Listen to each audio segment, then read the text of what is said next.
Il y a en lycée cette année une augmentation des effectifs importante. En collège, la moyenne des classes est à 25 élèves. Ça signifie qu'il y aura beaucoup de classes qui seront à plus de 25, voire à 30. Donc effectivement, une rentrée placée sous le signe de la lassitude des personnels.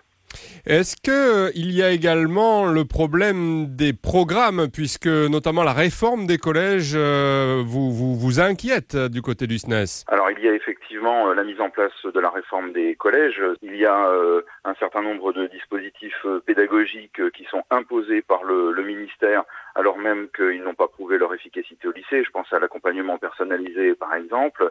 Il n'y a aucun moyen qui sont donnés en nombre suffisant pour pouvoir mettre en place ces dispositifs pédagogiques et permettre au personnel de se concerter. Et puis effectivement, il y a la mise en place dès cette rentrée des 4 programmes sur les 4 niveaux du collège. C'est un travail extrêmement conséquent pour les personnels et ça va effectivement obérer les facilités pour la rentrée scolaire.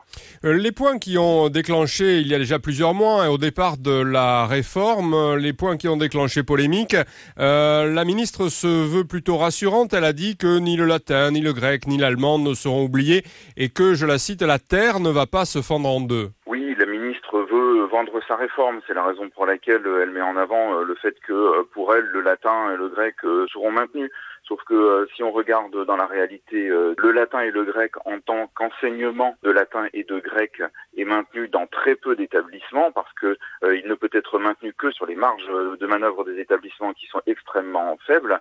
Et le latin et le grec ne sera vu que dans le cadre des enseignements pratiques interdisciplinaires, c'est-à-dire sur très peu de temps pendant l'année, par le côté historique, mais pas du tout du point de vue étymologique, du point de vue de la construction de la langue. Donc pour nous, non, le latin et le grec ne sont pas maintenus dans les établissements scolaires, malheureusement.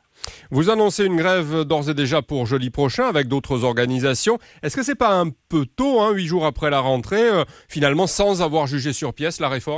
La grève ne porte pas que sur la réforme du collège. Évidemment, c'est un élément principal, mais il y a aussi la question des conditions de travail avec l'augmentation des effectifs. Non, ce n'est pas trop tôt pour faire une grève le 8 septembre, dans la mesure où l'objectif est de montrer le ras-le-bol de la profession face aux conditions de travail qui se dégradent chaque année, face au travail empêché des personnels. Donc l'intersyndicale a pris la décision de marquer le coup en ce début d'année qui va marquer les élections présidentielles et législatives, a décidé de marquer le coup pour dire au ministère, mais aussi aux futurs candidats, que l'école, c'est bien beau de l'afficher comme une priorité, mais il faut que ça en soit une réellement, il faut que les moyens soient accordés à l'école pour que ça soit une priorité, et il faut que les personnels soient écoutés dans le cadre des réformes qui sont proposées à l'école.